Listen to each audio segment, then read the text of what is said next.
The church bells of Sacred Heart rang through the crisp autumn air as I smoothed down the front of my cardigan. Springfield had been my home for all my 52 years, and this church, with its magnificent stained glass windows and worn wooden pews, had witnessed every significant moment of my life.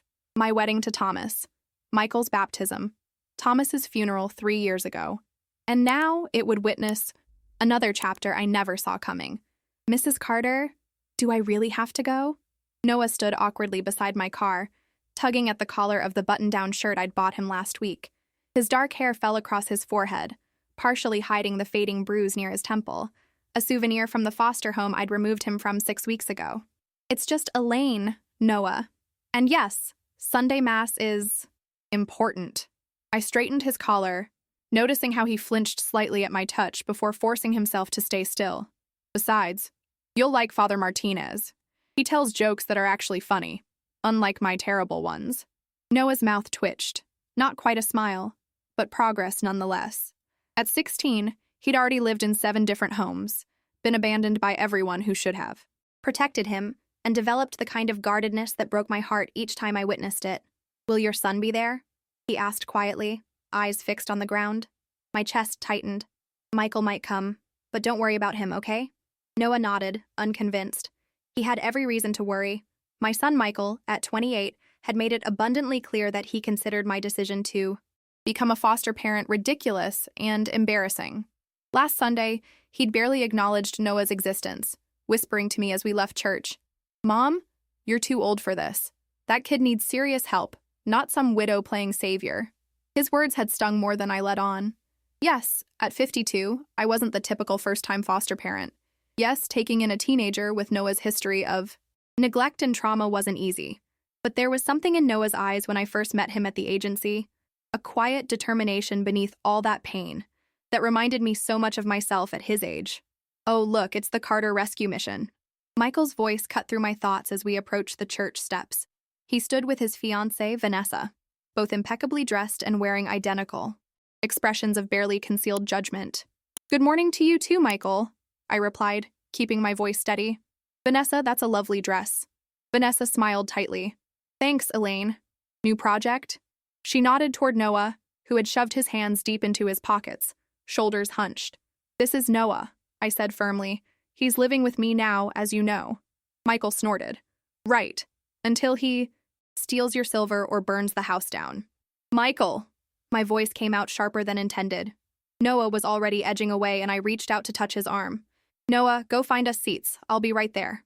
After Noah disappeared inside, I turned to my son. That was completely unacceptable. What's unacceptable is you turning our family into some charity case for your empty nest syndrome. Michael's voice was low but cutting. "Dad's been gone 3 years. Get a cat or join a book club like normal widows. Don't bring home strays with criminal records." Noah doesn't have a criminal record. And even if he did, that's not how we judge people. Dad would think this is insane, you know that, right? Michael's eyes, so much like his father's, narrowed. Taking in some random troubled kid at your age? He'd be worried sick about you. I straightened my spine. Your father would have supported me. He always did. The lie tasted bitter on my tongue. The truth was, I wasn't sure what Thomas would have thought. Our marriage had been complicated in ways I still couldn't fully articulate, even to myself. "Whatever helps you sleep at night, Mom." Michael glanced at his watch. "We should go in. Wouldn't want to miss Father Martinez's stand-up routine." Inside the church, I slid into the pew beside Noah, who was staring up at the stained glass window depicting Jesus with the little children. The colorful light danced across his solemn face, and I noticed he was clutching something in his hand, a folded, worn photograph. "What's that?" I whispered as the organ music swelled.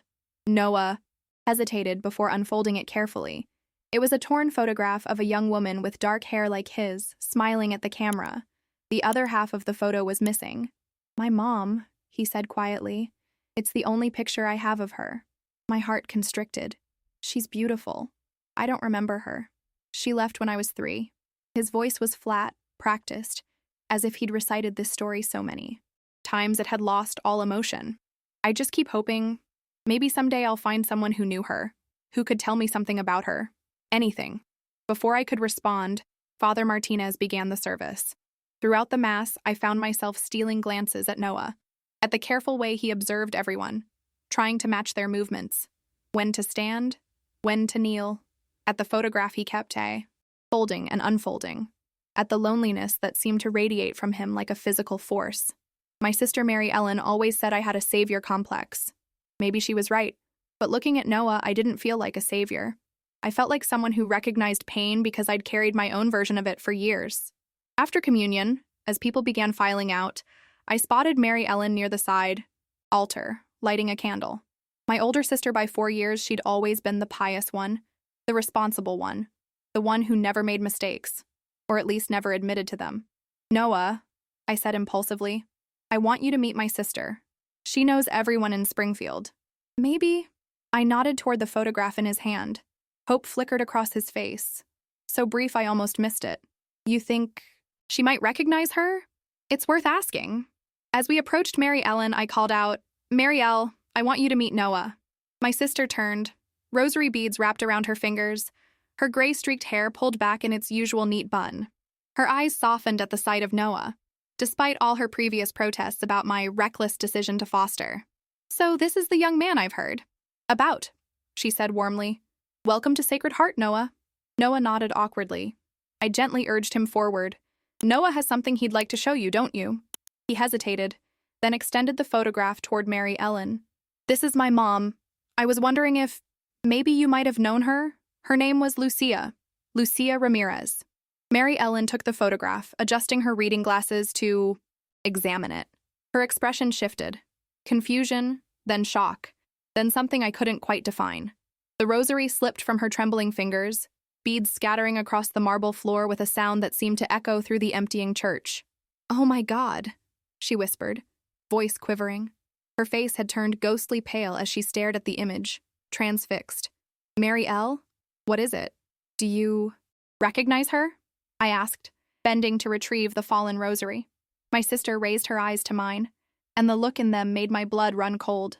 Elaine, she murmured. I know her. She was the woman your husband kept secret for years. The church seemed to tilt on its axis. My sister's words hung in the air between us, impossible and yet somehow not entirely surprising, like a nightmare I'd always been afraid to have. What are you talking about? I managed to say, my voice sounding distant to my own ears. Noah stood frozen beside me, his eyes darting between Mary Ellen and me. You knew my mother? He asked, his voice cracking on the final word. Mary Ellen's hand flew to her mouth, as if she could somehow take back what she'd said. Her eyes widened with the realization that Noah had heard her. I shouldn't have. Not here. Mary Ellen. I gripped her arm, harder than I intended. What do you mean Thomas kept her secret? She glanced around the nearly empty church, then leaned closer. Not here, Elaine. Please. We should talk privately. No, I said firmly. Right now. What are you saying about Thomas and this woman? Mary Ellen closed her eyes briefly. When she opened them, they were filled with a mixture of guilt and pity that made my stomach turn. Thomas had a relationship with her. For many years. I only found out because I saw them together once, about 12 years ago, at a restaurant in Chicago. And you never told me? The betrayal felt like a physical blow stealing the air from my lungs. He swore to me it was over, that he had ended things. He begged me not to tell you, said it would destroy your marriage, destroy Michael. Stop! Noah's voice cut through our exchange, sharp and wounded. You're saying my mother was having an affair with her husband? He jerked his chin toward me, his expression hardening. Is that why you took me in? Did you know who I was? No. I reached for him, but he stepped back. Noah, I had no idea. I swear to you. Mary Ellen stared at Noah with dawning comprehension. How old are you, Noah? 16, he answered, his jaw tight. Almost 17. She did the math quickly, her lips moving silently. Oh, Elaine, she whispered. Thomas and this woman. Their relationship was going on 17 years ago. The implication hit me like a physical blow. I looked at Noah, really looked at him, and suddenly saw what I'd been missing. The shape of his eyes, so like Michael's. The set of his jaw, stubborn and proud. Thomas's features, softened and blended with the beautiful woman in the photograph. Noah wasn't just the son of my husband's mistress. He was my husband's son. I have to go. Noah backed away, clutching the photograph so tightly his knuckles turned white. I can't be here. Noah. Wait. I reached for him, but he was already moving, pushing past a group of elderly parishioners toward the exit. "Let him go, Elaine," Mary Ellen urged, gripping my arm. "This is a shock for everyone. Give him space." "Space?" I yanked my arm free. "He's a 16-year-old boy who just found out—" I couldn't even finish the sentence. What had he found out exactly? That his father wasn't just some anonymous man who had abandoned his mother, but my husband? That the woman who had taken him in might be his stepmother? That everything in his life, and mine, was built on lies? "I need to find him," I said, already moving toward the door. "Elaine, wait!" Mary Ellen called after me. "What about Michael? Are you going to tell him?" Michael, my son, Noah's half-brother. The thought sent another wave of vertigo through me. I pushed through the heavy church doors into the sunlight, scanning the sidewalks and parking lot for Noah. A movement caught my eye. Noah, walking rapidly away from the church, his shoulders hunched, his stride purposeful. "Noah!" I called, breaking into a run despite my sensible church heels. "Noah, please wait." He slowed but didn't stop, his back still to me. When I caught up, breathing hard, I could see the rigid set of his shoulders, the way he was holding himself together through sheer force of will. "I'm sorry," I said, the words woefully inadequate. I had no idea. I never would have— "What?" He finally turned to face me, his eyes bright with unshed tears. "Never would have taken me in if you knew? Or never would have married him if you knew he cheated? Which part are you sorry about?" His words stung, but I understood the anger behind them. "I'm sorry you found out this way. In public. From a stranger. She's not a stranger to you," he shot back. "She's your sister. And apparently she knew about my mom. And your husband." He spat the last word like it tasted bad in his mouth. "Yes." There was no point denying it. "But I didn't know. About any of it. About your mother, about you." Noah's laugh was hollow. "Yeah. Well, welcome to the club. I didn't know about him either." He gestured back toward the church. "So what happens now? You send me back? Find me another foster home where I'm not some walking reminder of your husband's cheating?" "No," I said, the word coming out more forcefully than I intended. "Noah, no. That's not what I want." "What do you want then?" His voice cracked, the tough facade crumbling just enough to reveal the scared boy beneath. "Because I've been through this before. People take me in, then decide I'm too much trouble. Too many problems. Too damaged." I took a deep breath, trying to sort through the hurricane of emotions raging through me. Anger at Thomas, betrayal from Mary Ellen, shock at the revelation. But underneath all of that, one thing remained clear.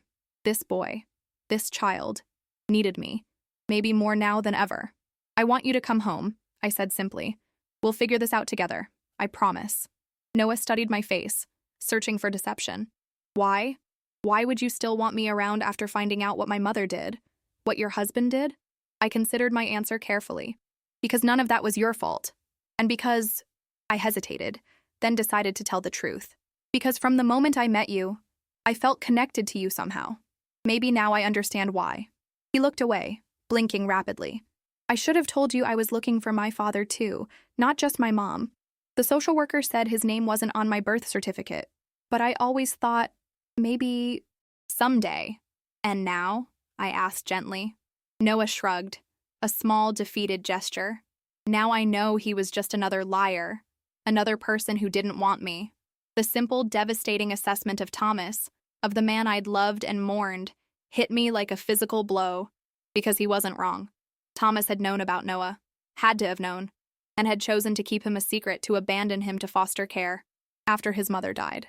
Just as he'd kept Lucia a secret from me. "I don't know what kind of man your father was to you or to your mother," I said carefully, "but I do know that his choices don't define you, and they don't change mine." I held out my hand. "Please, come home with me." Noah looked at my outstretched hand, then back at my face. 1,000 emotions crossed his features. Doubt, hope, fear, longing, before he finally nodded. He didn't take my hand, but he followed me to the car, sliding into the passenger seat silently. As we drove away from Sacred Heart Church, I caught a glimpse of Michael standing on the steps, watching us leave with a puzzled expression. The confrontation with him would come soon enough. For now, I had a more immediate concern. The quiet, wounded boy beside me who had just discovered that finding his family meant destroying mine, or perhaps rebuilding it into something different, something unexpected, something I hoped that could heal us both. The house felt different when we returned, as if the revelation had somehow altered its physical space.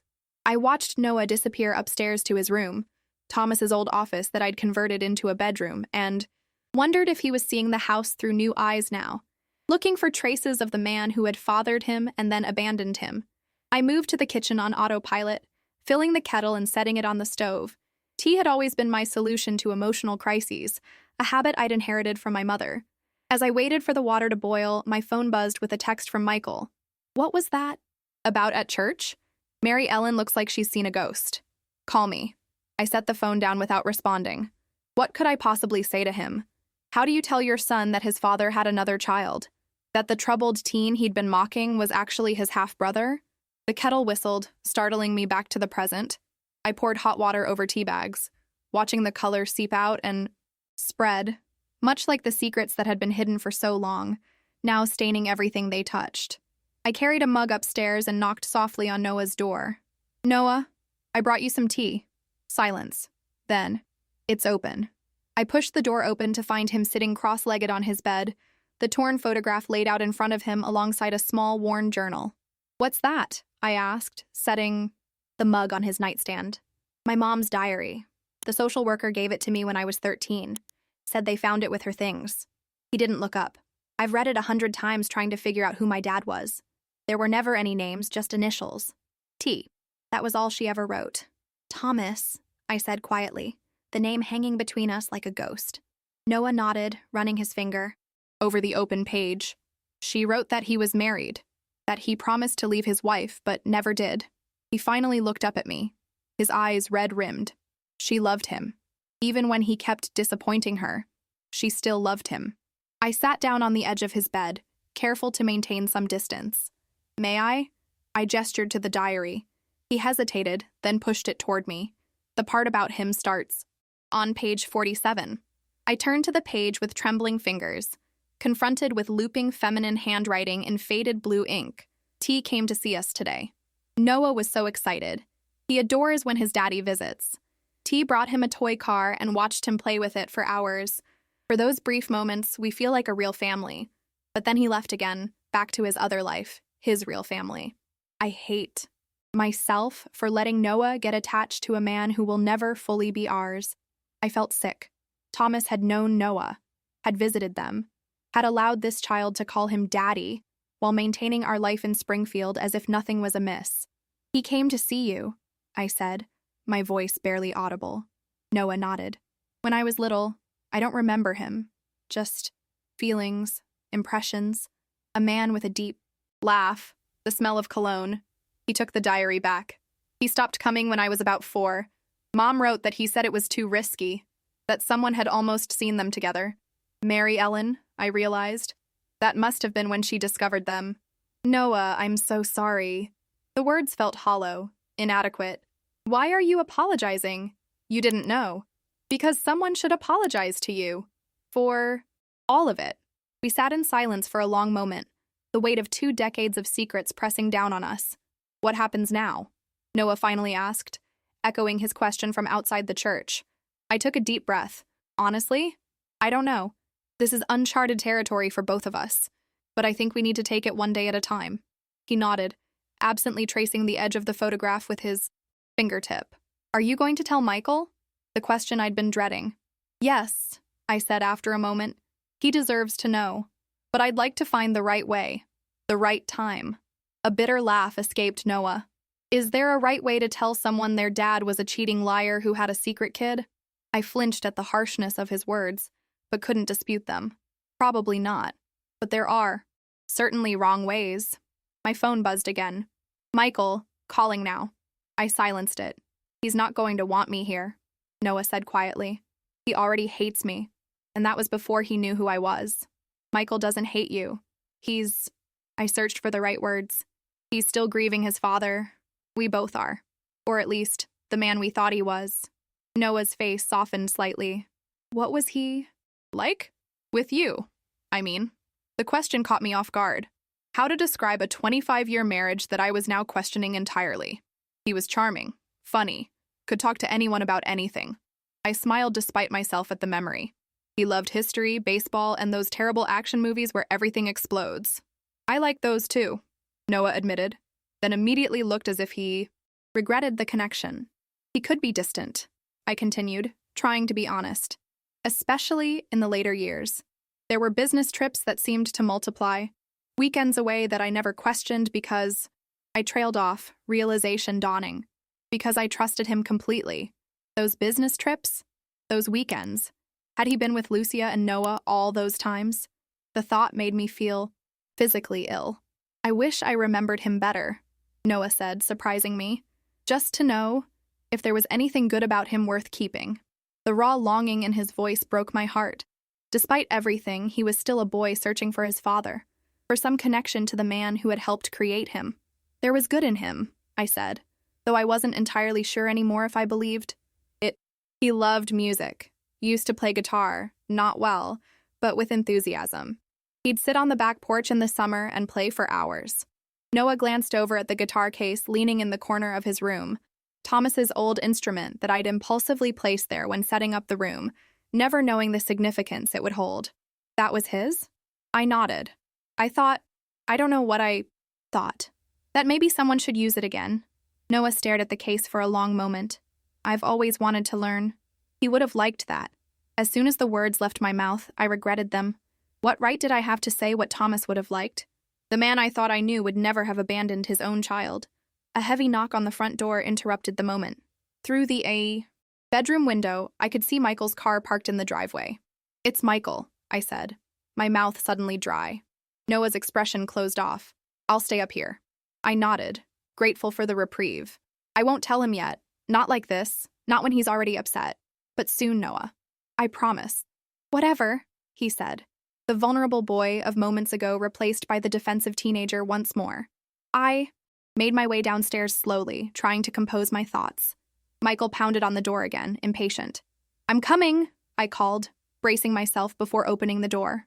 Michael pushed past me into the entryway. Why aren't you answering your phone? What happened at church? Mary Ellen is acting weird, and you ran out of there like the place was on fire. It's been a complicated morning, I said, carefully. Does it have something to do with that kid? Did he do something? Michael's eyes darted to the stairs. Where is he anyway? His name is Noah, and no, he didn't do anything wrong. Then what's going on? Mary Ellen wouldn't tell me anything, just kept saying I should talk to you. I sighed, gesturing toward the living room. Let's sit down. I don't want to sit down, Mom.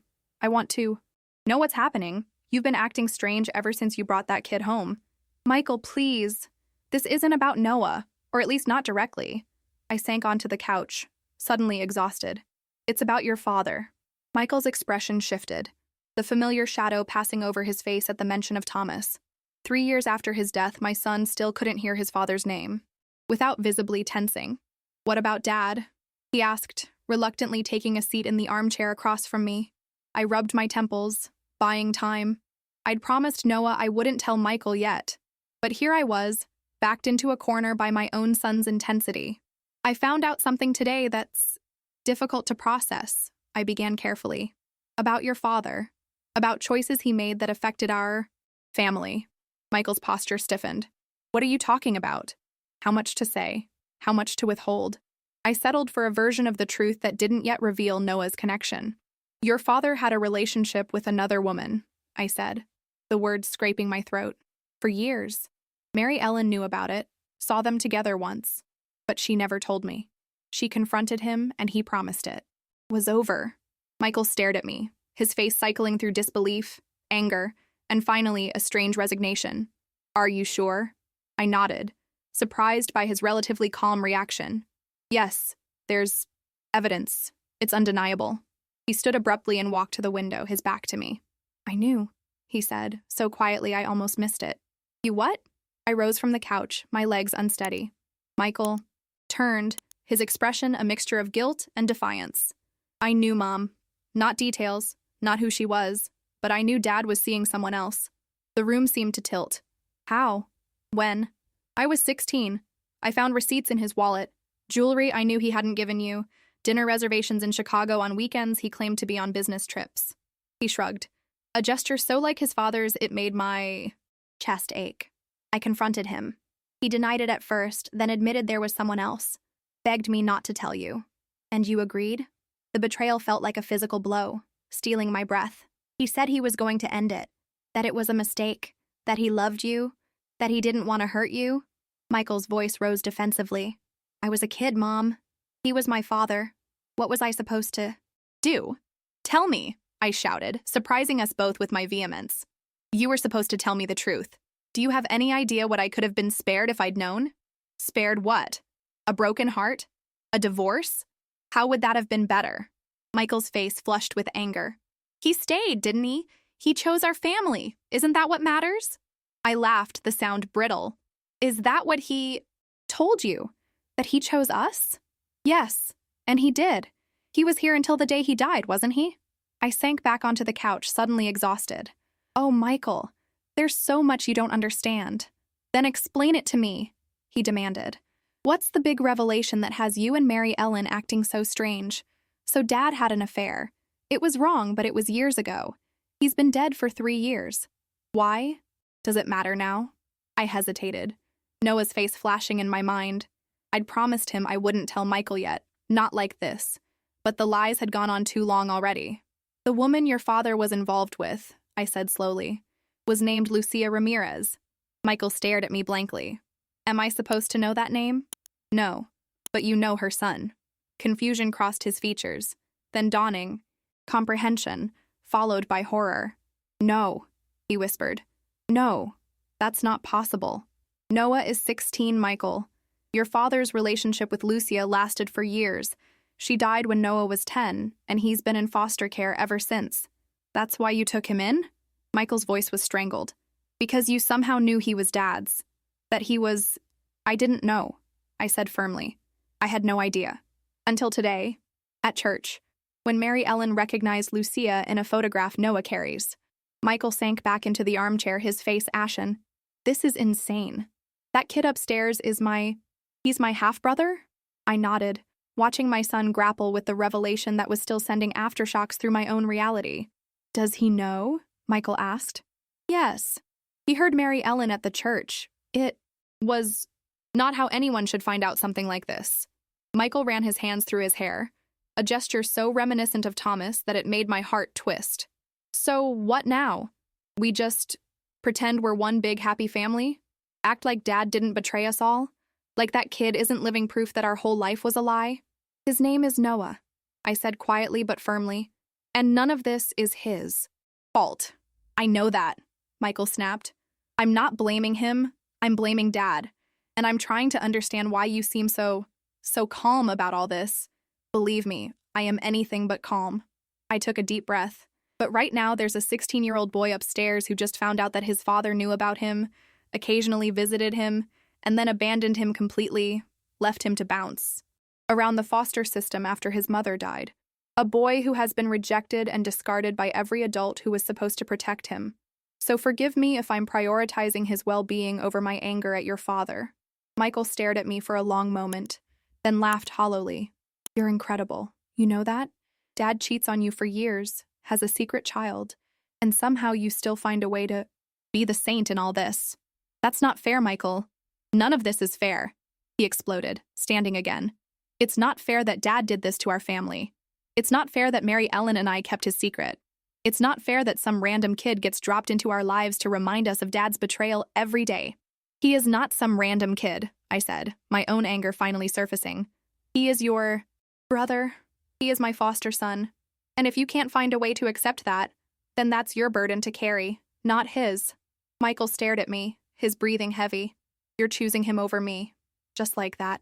I'm not choosing anyone over anyone. I'm simply refusing to punish Noah for Thomas's sins. Or yours, for that matter.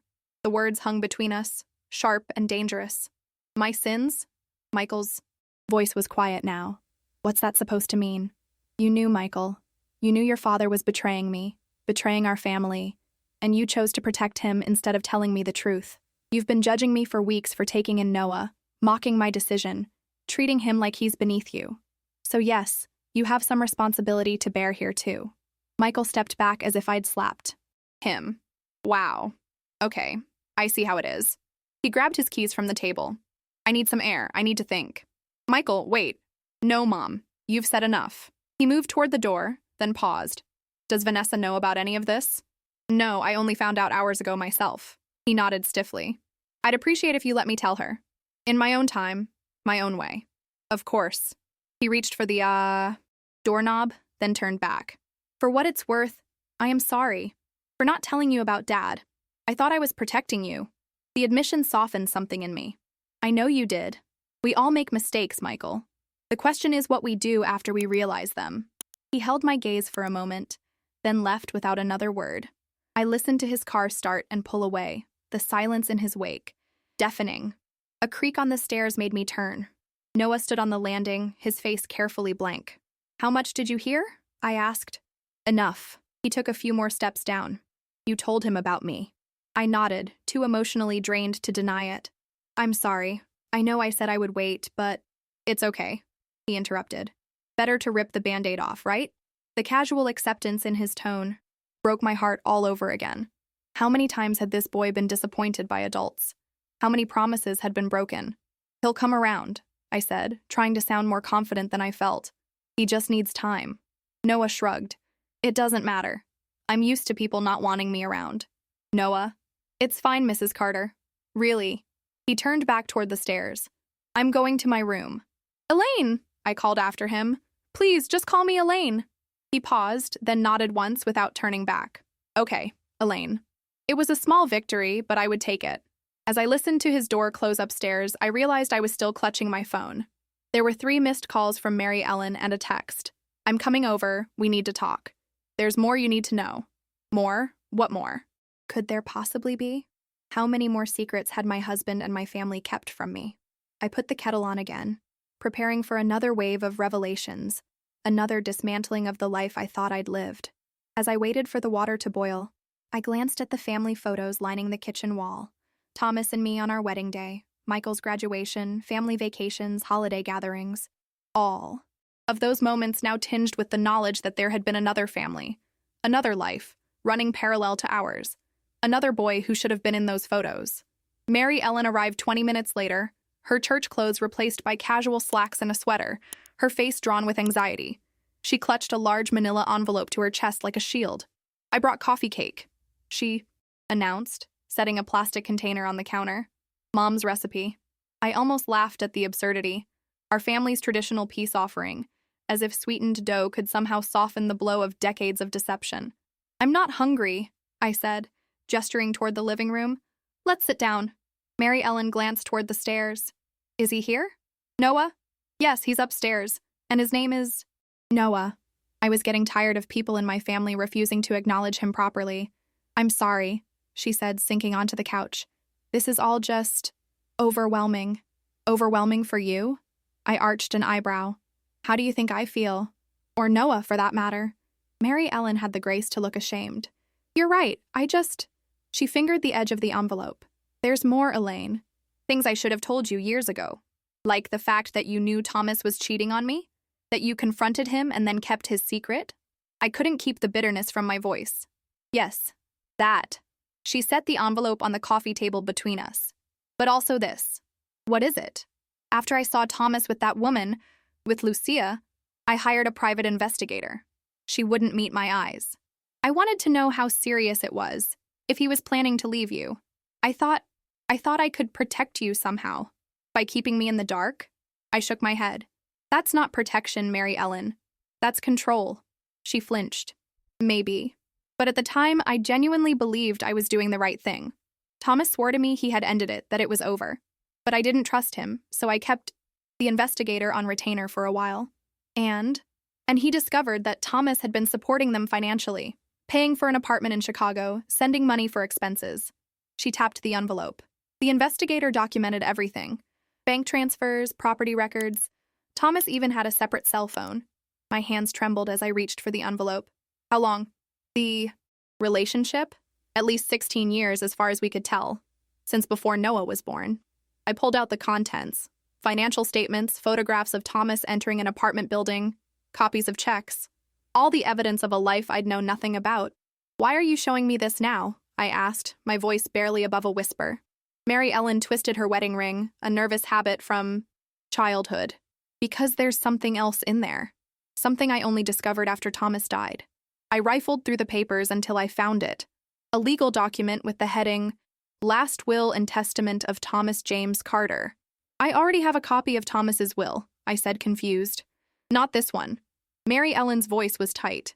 This is a second will he created, with a lawyer in Chicago. It was never executed because his official will here in Springfield took precedence. But it existed, Elaine. I skimmed the document, my heart pounding. It named Lucia Ramirez as a beneficiary, along with my son, Noah Ramirez. It allocated funds for Noah's education and care. He acknowledged him, I whispered. Legally. He knew Noah was his son. Mary Ellen nodded. Yes, and there's more. She reached over and flipped to the last page. Look at the date. The will had been signed and notarized just 2 months before Thomas's death. He was still seeing her? After all those years? After promising you it was over? My voice rose with each question. I don't know if he was still romantically involved with her. Lucia had died by then. But he was clearly still connected to Noah. Still felt responsible for him. Mary Ellen's voice softened. In his own way, Thomas was trying to do right by his son. His son, I repeated, the words bitter in my mouth. The son he abandoned to foster care after Lucia died. The son he never told me about. That's not doing right by anyone, Mary Ellen. I know, I'm not defending him. I'm just telling you what I found. I leaned back, suddenly exhausted. Why didn't this will ever come to light after he died? The Chicago lawyer contacted Thomas's official attorney here in Springfield, who told him about the existing will. Since that will was more recent and properly filed, it took precedence. She hesitated. I only found out about the second will because the investigator was still monitoring Thomas's financials when he died. He flagged the lawyer's fees.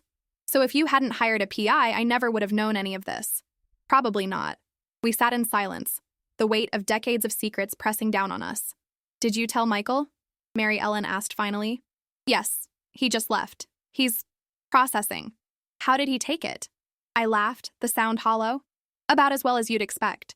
Oh, and he also confessed that he knew about Thomas's affair years ago. Thomas told him when Michael was 16 and swore him to secrecy. Mary Ellen's eyes widened.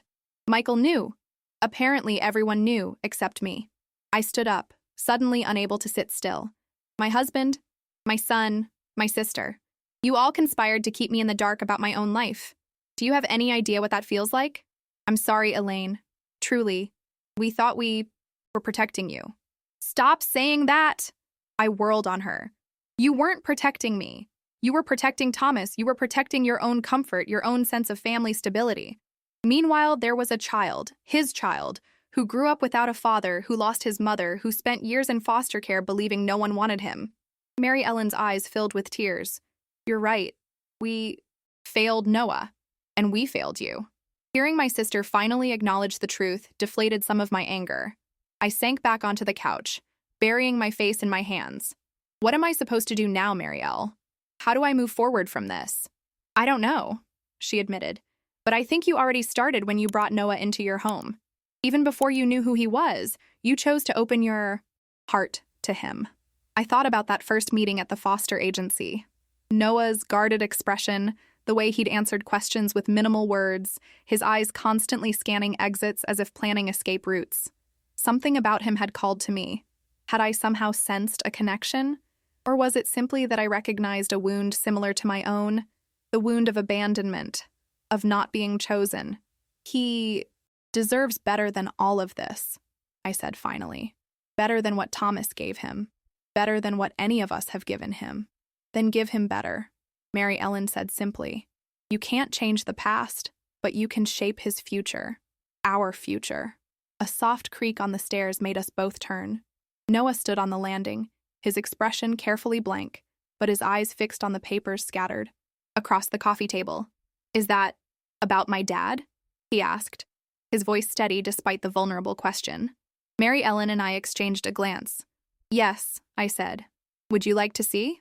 He hesitated, then descended the stairs slowly, approaching like someone might approach a wild animal, cautious, ready to retreat at the first sign of danger. I gathered the papers, organizing them before handing him the stack. These might be hard to read. Take your time. Noah sat in the armchair, eyes scanning the documents. His face remained impressively neutral. but I noticed the slight tremor in his hands, the way he swallowed repeatedly. He knew about me, he said finally, looking up. The whole time.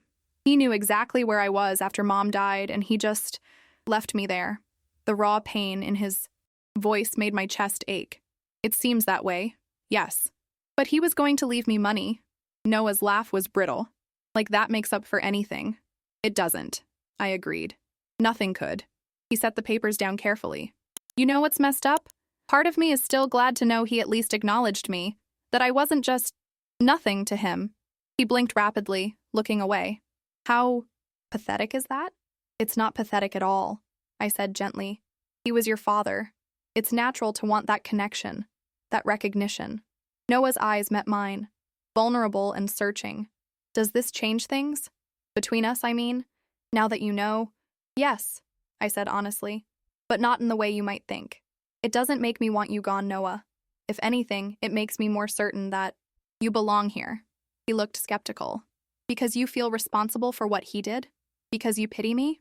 No, because family isn't just about blood or legal documents. It's about choice. And I'm choosing you, Noah. Not out of guilt or pity, but because I believe you deserve a home, a real one. The week that followed was a strange, fragile time in our household. Noah and I developed a careful rhythm, sharing meals, discussing his schoolwork, watching movies in the evenings, all while tiptoeing around the elephant in the room. We didn't talk about Thomas or Michael or the torn photograph that Noah had tucked away in his desk drawer. On Thursday evening, as we cleared dinner dishes together, Noah broke our unspoken pact of silence. So Michael hasn't called at all? He asked, trying to sound casual as he loaded plates into the dishwasher. He texted yesterday, I admitted, just to say he's still processing everything and needs space. Noah nodded, his expression carefully neutral. That makes sense. He'll come around, I said, though I wasn't as confident as I tried to sound. You don't have to pretend for me. Noah closed the dishwasher with more force than necessary. I know this is weird for everyone. I know I'm disrupting your family. Noah, you are my family now. You're not disrupting anything that wasn't built on lies to begin with. He leaned against the counter, studying me. How are you not angrier? About all of it? If I were you, I'd be tearing the house apart, burning his clothes, I don't know, cursing his name or something. The question startled a laugh out of me. Who says I'm not angry? I'm furious. At Thomas, at Mary Ellen, at Michael, even at myself for being so blind to what was happening right in front of me. You don't seem furious. That's because anger doesn't help either of us right now. I wiped my hands on a dish towel, considering my words. When Thomas died, I was devastated. I thought I'd lost the love of my life, my partner, my best friend. Now I realize I'm mourning someone who never really existed. The man I loved was a fiction. That's got to hurt worse than just being angry, Noah observed, surprisingly perceptive. It does, but it also helps me understand something important. I met his eyes directly. Thomas wasn't the man I thought he was, but that doesn't mean I was wrong to love the good I saw in him. Just like you're not wrong to want to know the father who abandoned you. Noah looked away, uncomfortable with my insight. I should finish my history paper, he mumbled, already retreating from the conversation. Noah, I called after him. I meant what I said before. You belong here. He paused in the doorway, his back to me. For now, maybe, until the next placement, or until I age out. That's not what I want. He turned, his expression guarded. What do you want then?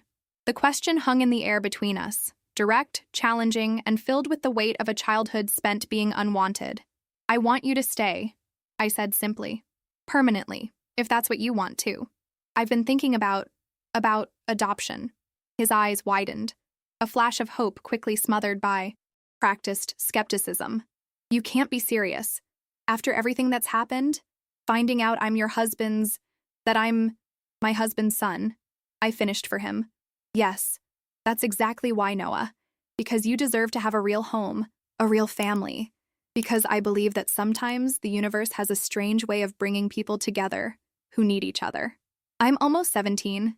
In a year, I'll be aging out of the system anyway. All the more reason not to waste time. Unless, I hesitated, unless that's not what you want. I understand if it isn't. Noah stared at me, the conflict evident in his eyes. Longing, warring with fear of rejection, hope battling with the protective cynicism he'd developed over years of disappointment. "I need to think about it," he said finally. "It's a lot." "Of course. Take all the time you need." He nodded and disappeared upstairs, leaving me with a kitchen full of clean dishes and a heart full of uncertainty. Was I moving too fast? Pushing too hard? Or was I simply trying to right a wrong that had been years in the making? The doorbell rang, interrupting my thoughts. Through the frosted glass of the front door, I could make out Michael's broad-shouldered silhouette. "Michael," I said as I opened the door, surprised. "I didn't expect to see you tonight." "Can I come in?" he asked, his voice strained. I noticed the shadows under his eyes, the rumpled state of his usually impeccable clothes. "Of course." I stepped aside, leading him to the living room. "Would you like some coffee? Tea?" "No." He sat heavily on the couch. "I just need to talk to you." Is he here?" "Noah?" "Yes, he's upstairs working on homework." I sat across from him. "How are you doing with all this?" Michael ran a hand through his hair. "Honestly, I'm a mess. I've barely slept. I can't stop thinking about it. About Dad, about the lies, about—" He hesitated. "About Noah. I understand. It's a lot to process. Vanessa and I had a huge fight about it.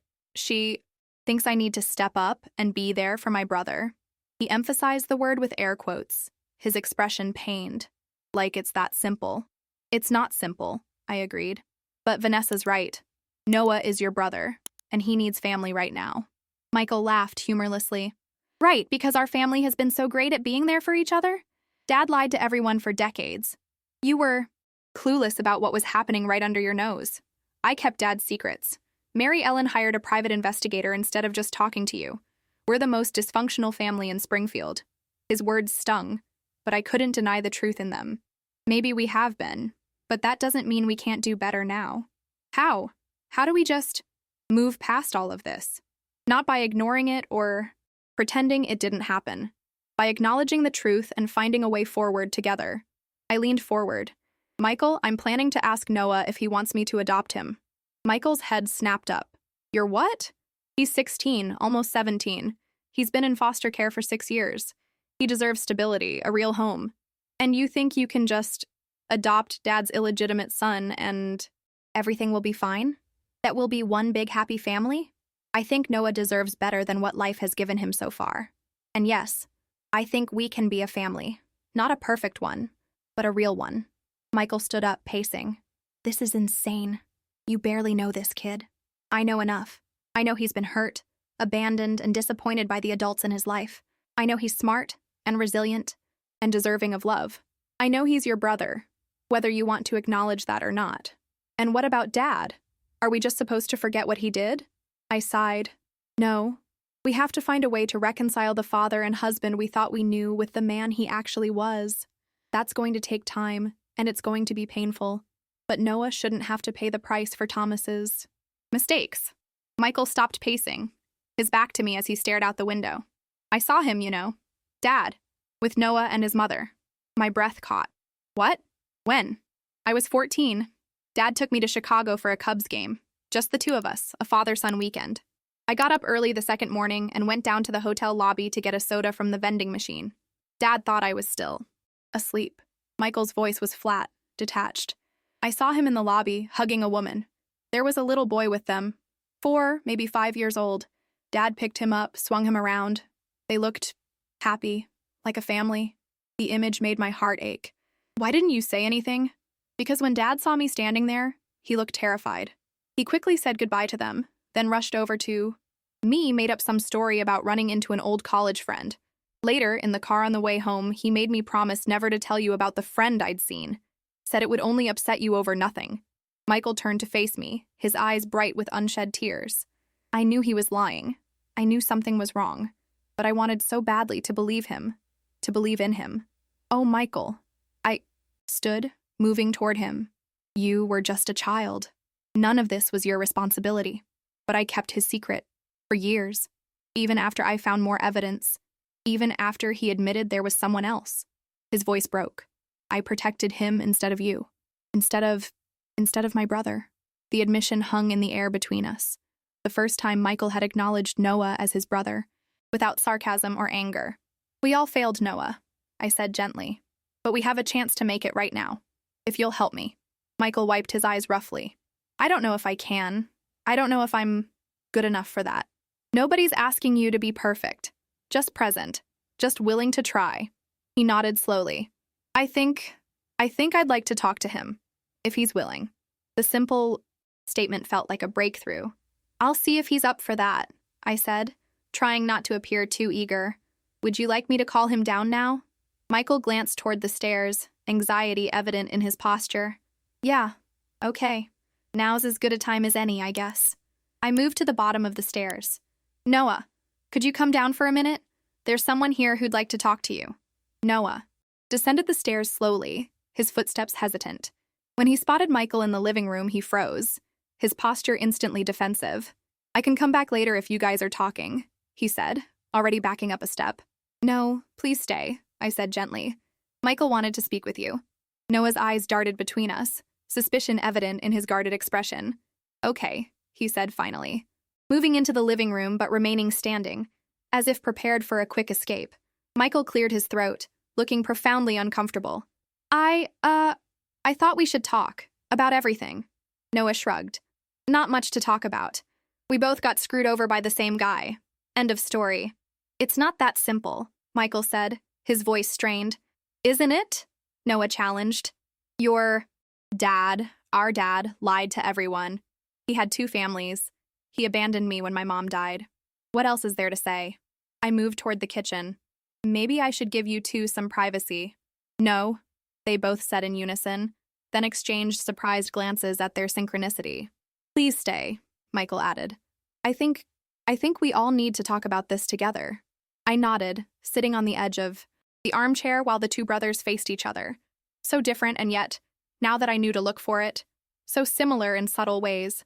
The set of their jaws, the way they held tension in their shoulders, little echoes of Thomas in both of them. I owe you an apology, Michael said finally, the words seeming to cost him considerable effort, for how I've treated you since you arrived. For the things I said about you, I was threatened by you before I even knew who you really were. Noah looked taken aback by the admission. Threatened? By me? Why? Michael sank onto the couch, gesturing for Noah to sit as well. After a moment's hesitation, Noah perched on the opposite end, maintaining a careful distance. Because my mom seemed to care about you so quickly. She defended you against me. Went out of her way for you. I was jealous. Michael let out a self-deprecating laugh. Pathetic, right? A 28-year-old man jealous of a teenager. Not pathetic, Noah said quietly. I get it. She's your mom. She's your family too, Michael said, the acknowledgement clearly difficult but sincere.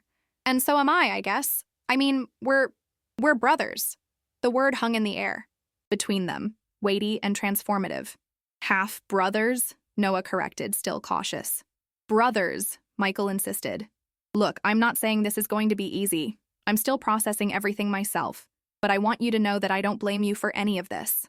And I'm sorry if I made you feel unwelcome. Noah studied him, searching for sincerity. Thanks, he said finally. That means a lot. An awkward silence fell over the room. I watched them both, these 2 young men connected by blood and betrayal, trying to find their way toward something resembling family. So, Michael said, clearing his throat, Mom tells me you're pretty good at school. What subjects do you like? It was a clumsy attempt at normal conversation, but I could have hugged him for trying. Noah seemed equally surprised by the shift, but went with it. History's cool. And English, I guess. I like to read. Dad loved history too, Michael said, then winced. Sorry, I don't know if you want to talk about him. Noah's eyes dropped to his hands. It's okay. I want to know about him, the good and the bad. He was still my father. Michael nodded, understanding in his expression. He used to take me to historical sites all over Illinois when I was a kid. Said you couldn't understand a place until you knew its past. A ghost of a smile crossed Noah's face. He told me that too. The few times I remember him visiting, he always brought books about different historical places. Said someday he'd take me to see them. But he never did, Michael guessed. No, the visits stopped when I was around 4. After that, it was just birthday cards with money. Then nothing after Mom died. Noah's voice remained remarkably steady despite the pain evident in his words. Michael hesitated, then said, I saw you once. You and your mom. With Dad. Noah's head snapped up. What? When? In Chicago. I was 14, so you must have been 4 or 5. Dad took me for a weekend trip. I saw you all. In the hotel lobby, Dad was swinging you around, laughing. Noah's expression shifted, hungry for this glimpse of a shared past. I don't remember that. I don't remember much about him at all. Just feelings, really. You looked happy, Michael offered. All of you did. Noah absorbed this, his eyes distant. I used to imagine he had a good reason for leaving us, that he was a spy or in witness protection or something that explained why he couldn't be with us all the time. He laughed humorlessly. Stupid kid fantasies. Not stupid, I interjected softly. You needed to make sense of something that didn't make sense. The three of us sat in silence for a moment, each lost in our own thoughts, our own versions of Thomas. Mom says she's thinking about adopting you, Michael said, abruptly. Noah shot me a quick glance. She mentioned it. What do you think about that? Noah shifted uncomfortably. I don't know. It's complicated. Because of Dad? Because it would feel weird? Partly. And partly because... Noah trailed off, struggling to articulate his thoughts. Because what? I prompted gently. Noah's eyes met mine, vulnerable in a way I hadn't seen before.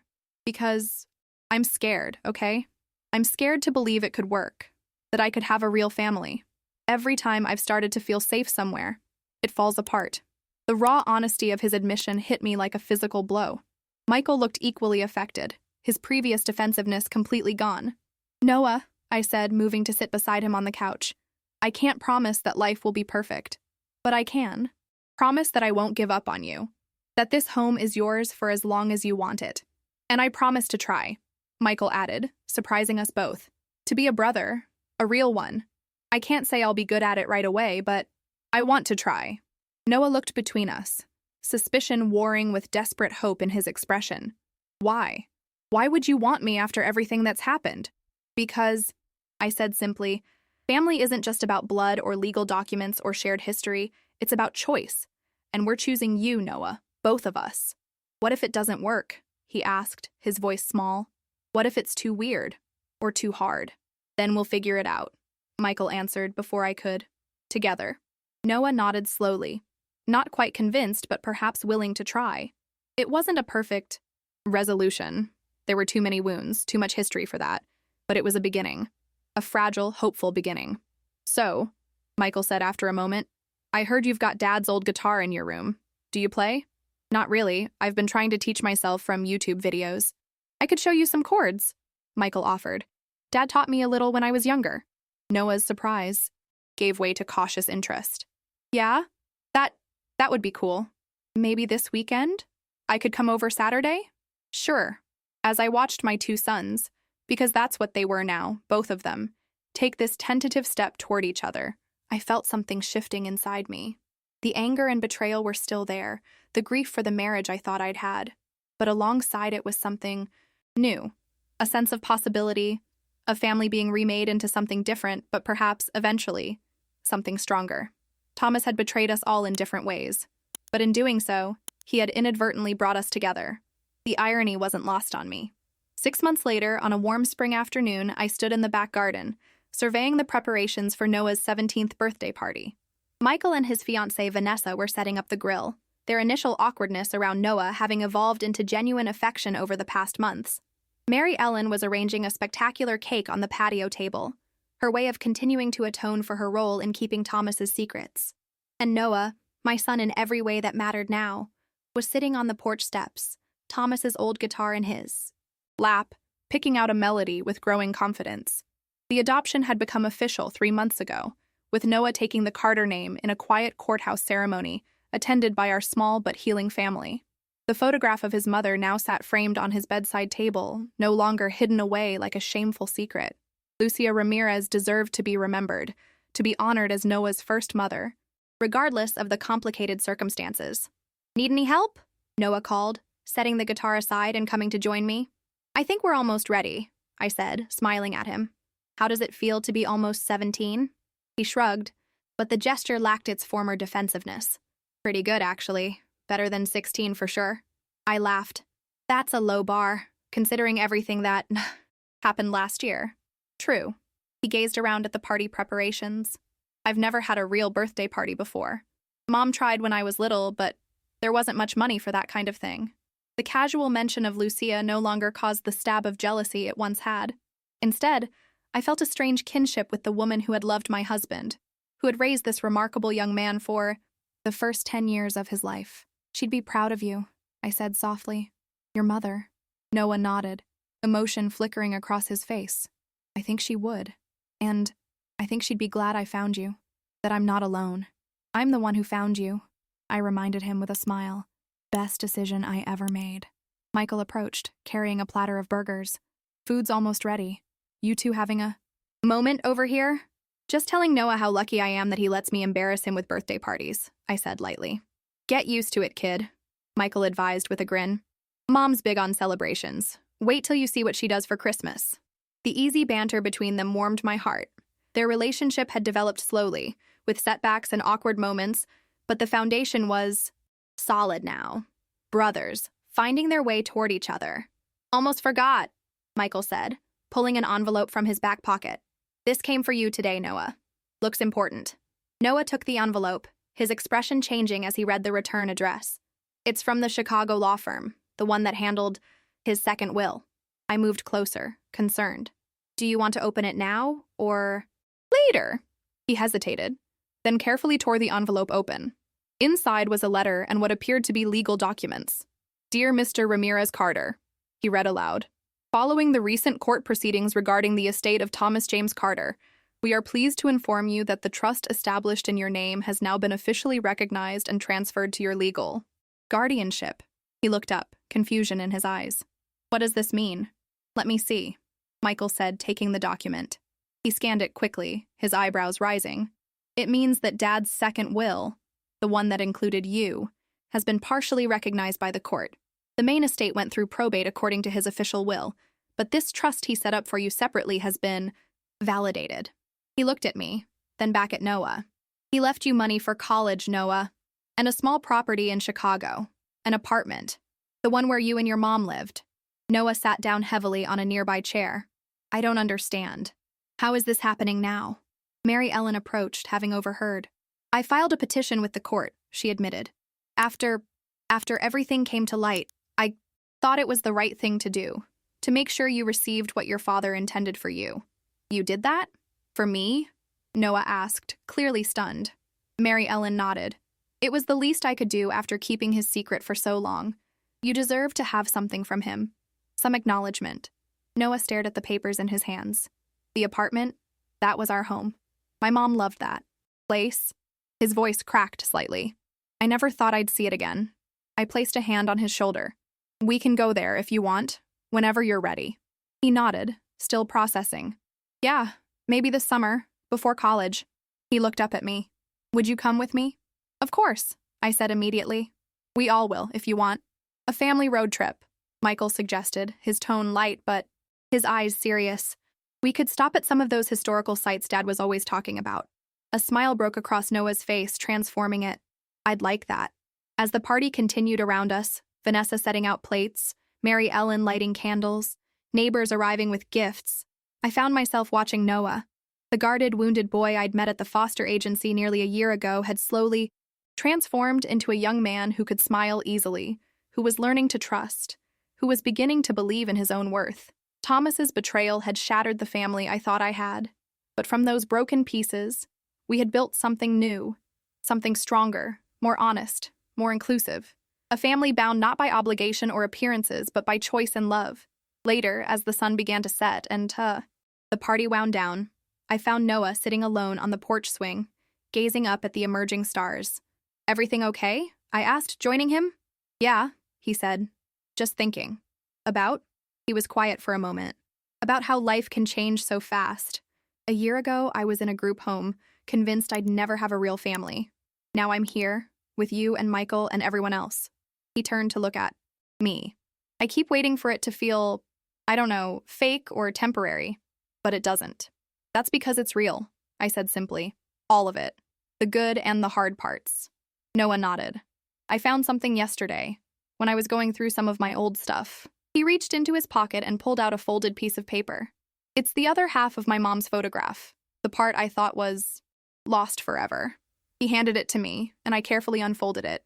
It showed the other half of the image. Thomas, younger but unmistakable, his arm around Lucia's shoulders, smiling at the camera. Where did you find it? In an old book my mom used to read to me. I must have torn the photo when I was little, and she saved this part. His voice was steady, contemplative.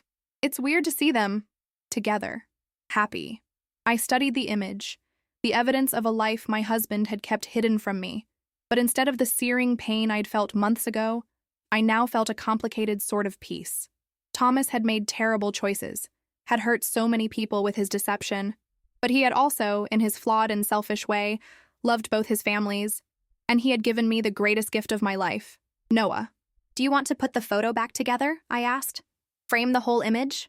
Noah considered this, then shook his head. No, I think I like it better as it is. My mom on my nightstand, remembering her for who she was to me, not just as his secret. I nodded, understanding completely. She was much more than that. She was your mother. And you're my mother too, he said, the words coming, more easily than they once had. Different, but both real. My eyes filled with tears at the simple acknowledgement. Thank you for letting me be that for you. Thank you for choosing me, he replied, when no one else did. As we sat together in comfortable silence, watching the fireflies begin to emerge in the garden, I thought about the strange, winding path that had brought us here. The betrayals and lies that had, paradoxically, led to truth and healing. The family we'd lost, and the family we'd found. Thomas's shadow would always be with us, in both positive and painful ways. But it no longer defined us. We had redefined ourselves. As mother and son, as brothers, as a family bound by choice rather than obligation. Happy birthday, Noah, I said softly. I'm so glad you're home. He smiled, a full, genuine smile that reached his eyes. Me too, he said. Me too.